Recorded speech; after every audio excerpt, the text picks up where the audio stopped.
इसके अलावा कुछ बस बताओ। एक था कि यार हमारी करेंसी को कैसे भी करके हमारे को एक इन्फॉर्मेशन लगी थी कि हम एक आदमी को बहुत टाइम से फॉलो कर रहे थे, बहुत ही टाइम से नहीं मिल पा रहा था, लेकिन एक छोटा सा क्लू मिल गया था कि उसका एक बंदा इस टाइम जेल के अंदर है करके। ठीक है, तो उस टाइम ऑलरेडी इत्तेफाक से मैं भी जेल के अंदर ही था, तो मैं उस आदमी से मिला जो जेल के अंदर जाली करेंसी के अंदर, उसका नेटवर्क इंडिया के अंदर था पूरा का पूरा। तो मिलने के बाद दोस्ती हुई, चीज़ें आए, तो फिर मैंने पहले रैंडमली उससे पूछा कि यार किस केस में आए हो करके। बोल दिया यार ऐसे यार जाली करेंसी में आए, फेक लगा दिया। तो मेरे को तो पता था पूरा, वैसे ही पहले पता था। तो धीरे धीरे दोस्ती हुई, चीज़ें हुई, तो उसको भी पैसों की नीड हुई, उसको भी पैसों की ज़रूरत पड़ी। तो मैंने कहा यार पैसे की ज़रूरत तेरे को भी और मेरे को भी है। मैंने कहा मेरे कुछ लड़के हैं जो पैसा चला देंगे अगर कहीं से अरेंज करा सकता है तो। अब उसको पैसे तो जेल चाहिए तो पैसे, तो उसने कहा ठीक है। बोला कितना करेंसी चाहिए करके। मैंने कहा यार 2-4-5 लाख रुपए दिलवा दे करके। तो जो भी भाव तय हुआ उसने कहा ठीक है बंदा भेज और यहाँ से मिल जाएगा करके। मैंने कहा देख 10% तेरा 10% मेरा, दोनों भाई का। तो जाली करेंसी उसने दिलवाई, 5-1 लाख जाली करेंसी दिलवाई उसने। तो थोड़ा उसको पैसा मिल गया तो उसको एक ट्रस्ट गेन हो गया। ठीक है, ट्रस्ट गेन हो गया। तो मैंने कहा यार करेंसी तो बढ़िया है बिल्कुल। बोला यार बिल्कुल 42 फीचर्स हैं भाई, कोई पकड़ ही नहीं सकता करके। ठीक है, तो हमने उन नोटों को चेक करवाया और पता चल गया कि ISI के नोट है करके, पाकिस्तान से पूरा इंडिया आ रहे हैं करके। वो फीचर्स पूरे के पूरे पाकिस्तान के हैं करके। ठीक है, तो फिर मैंने उसको बोला कि यार ये बढ़िया, तो अगली डील एक करा, 50 लाख की डील करवा दे। तब उसने कहा 50 लाख की डील तो इंडिया में नहीं हो पाएगी करके। तो बस मैं यही सुनना चाह रहा था। तो मैंने कहा अपने आदमी चले जाएंगे भाई वहाँ। तो आदमी लोग वहाँ गए, उसने डील करवाई, उसको एक मोटा प्रॉफिट मिल गया, बढ़िया। लेकिन हमारे को पहुँचना था उस टारगेट तक जिसे हम चाहते थे। तो डील के बाद उसने कहा बढ़िया धंधा चल रहा है करके, उसको प्रॉफिट बहुत बढ़िया, भरोसा, उसको अच्छी कमाई मिल गई बिल्कुल। जेल में बिल्कुल जैसा रह रहा था बिल्कुल राजा की तरह हो गया, जेल में कमाई अच्छी आ गई उसकी। तो फिर हमने एक बहुत मोटी रकम, एक रिस्क लिया बहुत मोटी रकम का। अब उतना पैसा सुनकर उसने कहा ये तो मेरे हाथ में नहीं है करके, यार इसकी डील करने के लिए तुम्हारे को किसी से मिलना पड़ेगा। ठीक है, तो धीरे धीरे हम उस आदमी तक मिले डील तक करने के लिए। तो उसने कहा ठीक है इतनी बड़ी डील, पेमेंट वगैरह तुम हमारे को दिखा दो करके। ठीक है, हमने वीडियो कॉलिंग से पूरा उसको पेमेंट वगैरह दिखा दिया। तो उसने कहा ठीक है ये डील मेरे हाथ में नहीं है, इस डील को मेरे सुपीरियर करेंगे, उसी की ज़रूरत हमारे को थी। और वो डील करने आया, उसको एलिमिनेट कर दिया। तो बहुत टाइम लगता है किसी चीज़ को करने में। तो उसको किल ही करा फिर आपने? कर दिया, ख़त्म कर दिया सर। ये आपने खुद एग्जीक्यूट करा या नहीं, मैंने एग्जीक्यूट, आप इन्फॉर्मेशन दे रहे थे? मैं इन्फॉर्मेशन या हमारी टीम या जो भी थी, और पूरा जाली करेंसी का नेटवर्क खत्म किया। और ये कितने टाइम में एग्जीक्यूट हुआ था पूरा? पूरे प्रोसीजर को लग गए थे 4 महीने के आसपास। अच्छा, और बहुत पैसा भी खर्च हुआ। बट सर जब आप जेल में थे तो आप सर्व कर सकते हो, मतलब ऐसा था कि आप आपकी तो मैं आज भी information- कर दूंगा सर। आप भी अगर आपके पास भी कोई अच्छी इन्फॉर्मेशन हो जो हमारे देश के हित के लिए हो, आप कभी भी दे सकते हैं। अच्छा बिल्कुल। अच्छा सर, इन्फॉर्मेशन आपके पास भी हो तो आप बिल्कुल सर आपके व्यूवर्स को भी बोलिएगा कि अगर उनको कभी भी ऐसा लगता है कि कोई ऐसा आदमी है जो हमारे देश के लिए अच्छा नहीं सोचता, ठीक है, जो हमारे देश के हित में नहीं है, वो कुछ गलत काम कर रहा है, तो अपने नज़दीकी पुलिस स्टेशन में जाके यार उसकी कंप्लेन करो। एक अच्छे नागरिक होने के नाते ये तो कर लो यार।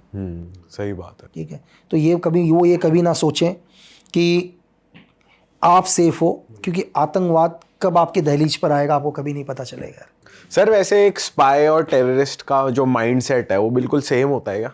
यार देखो कि अगर मतलब वो पॉजिटिव और नेगेटिव साइड छोड़ के कि देश के लिए, यार ये तो एक लाइन है, मैं लाइन के इस पार हूँ, मैं हीरो हूँ, मैं लाइन के उस पार चला गया तो मैं एक आतंकवादी हूँ यार। तो एक लाइन का फ़र्क है सर।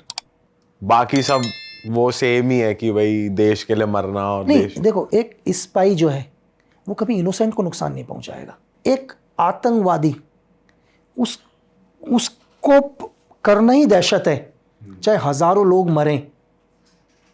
उसको क्या करना है, किसी भी मुल्क की गवर्नमेंट को गिराना, यहाँ की आर्थिक स्थिति को ख़त्म करना, दहशत फैलाना लोगों में, प्रेजेंट गवर्नमेंट के खिलाफ नफरत फैलाना। उसके लिए हज़ारों लोग भी मरे तो कोई फ़र्क। लेकिन एक स्पाई, बस ये है कि एक स्पाई जाएगा तो उस पर लगेगा एक आतंक, मतलब देशद्रोह एक्ट लगेगा, बट वो टेररिस्ट नहीं है, is a not a terrorist यार। अच्छा सर, ऐसी कौन सी कंट्री है जहाँ पर अंदर घुस पाना बहुत मुश्किल है, मतलब जो इंटरनली बहुत स्ट्रांग है, बहुत क्लोज नेट है? चाइना। जैसे ही एंटर करूंगा मेरा रेटिना चला जाएगा उनके पास।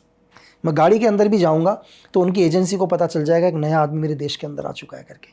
आपको पता ही नहीं चलेगा। हालांकि इतनी वो पॉपुलेटेड है, फिर मतलब भी आप जैसे ही एयरपोर्ट पर जाओगे तो उनको पहली बार पता चलेगा एक नया इंसान आ चुका है। आप जिस गाड़ी में बैठे होंगे और ड्राइव भी कर रहे होंगे, उसको पता चल जाएगा गाड़ी किसी और के नाम पर है, ड्राइव कोई और कर रहा है। और ये हर इंसान जो ट्रैवल भी कर रहा है, जो कोई काम से भी गया है, सबकी रिपोर्ट है। MLS, आपने दुनिया में कभी उनके ऑपरेशन ही नहीं सुने होंगे सर। उन एक आर्म डीलर का नाम सर्च करना, कार्डी का नाम कभी, ठीक है, न्यूक्लियर डील में भी उसका हाथ है। दुनिया का अगर अब मैं उसको गैंगस्टर बोलूं, क्या बोलूं, उससे बड़ा आर्म डीलर दुनिया में कोई नहीं है। एक आर्म डीलर जो न्यूक्लियर डील करा रहा है यार, अब आप बताओ। ऐसा नहीं है कि जो हमें नहीं पता वो दुनिया में एग्जिस्ट नहीं करता, ऐसा कुछ नहीं है। हमें जितना पता वही हमें नॉलेज लगता है यार। ये एजेंसी दुनिया, मतलब ये क्या है, एक गैलेक्सी है, ये कभी ख़त्म नहीं होगी। आप जितना जानोगे हर बारी आपको एक नया परत मिलेगा, ये कभी ख़त्म नहीं होगा। मैं आपको ये बोलूँ कि दुनिया की कोई भी एजेंसी हो, चाहे उस देश का प्राइम मिनिस्टर हो या प्रेसिडेंट हो, वो ये भी नहीं कह सकता कि मुझे मेरी एजेंसी के बारे में 100% पता है। 100% दुनिया में किसी को नहीं पता, किसी को भी नहीं। एंड सर, जब आप दूसरी कंट्रीज़ में होते हो, आपको गैजेट्स यूज़ करने हैं या इंटरनेट यूज़ करना है, तो आपको डार्क वेब वगैरह का एक्सेस करना होता है या आप नॉर्मली कर सकते हो? कि वो तो मतलब आजकल तो हमने यही सुना है कि फ़ोन्स और वो तो सबसे ज़्यादा ट्रेसेबल है, हर कोई मूवीज़ में तो लोकेशन ही ट्रैक कर रहा फिर रहा होता है, तो कैसे वो सीक्रेटिव कैसे रहते हैं? देखो, तरीका है कि मैं अपने कोऑर्डिनेटर या अपने एजेंट या मेरे सोर्स से कैसे बात कर रहा हूँ। फॉर एग्जांपल के लिए, अभी आप कल जा रहे हो, ठीक है, कल आप कहाँ जा रहे हो, किसी भी कंट्री जा रहे हो, तो मैं बोलूँगा भाई 9 बजे टाइम कोई भी एक न्यूज़ चैनल, BBC, अल जजीरा, ये खोलना, और मेरी आईडी है, इस आईडी पर मैं इस कोड पर बात करूँगा करके। मेरी बात समझ रहे हो? मतलब आपको वैसा समझाने की, दोबारा समझाने की कोशिश करता हूँ। मैंने आपको क्या कर दिया, एक नंबर लिख कर दे दिए, 26 मैंने नंबर दे दिया आपको। क्या दे दिए? 26 नंबर, ABCD में 26 नंबर दे दिए। A नंबर 7 नंबर है, कोई भी XYZ, सबको एक अलग अलग नंबर दिया मैंने।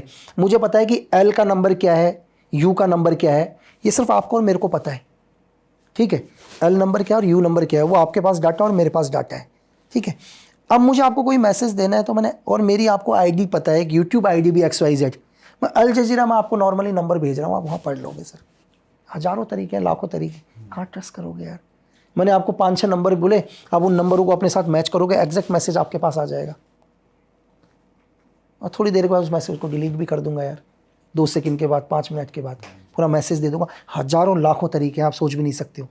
सर फ़ोन वैसे सुन ही रहा होता है आपकी मोस्टली बातें, कोई भी हम बात कर रहे होते हैं वो मैसेज आ जाता है। फ़ोन पर बात ही नहीं करते हैं सर। अरे वाह, आपने ये वीडियो यहाँ तक देख ली भाई, तुमने हमारी मेहनत सफल कर दिया। तुम ही लोग हो असली रियल हिट। और अगर आपको बहुत मज़ा आ रहा है ऐसी क्लिप्स में, ऐसी वीडियोस में, तो फटाफट जाइए प्लेलिस्ट पे, बिंज वॉच कीजिए और सारी वीडियोस देख डालो और मौज काटो। That is it. हम मिलेंगे नए पॉडकास्ट में, नए क्लिप में। Till then bye bye, see you, take care, do subscribe.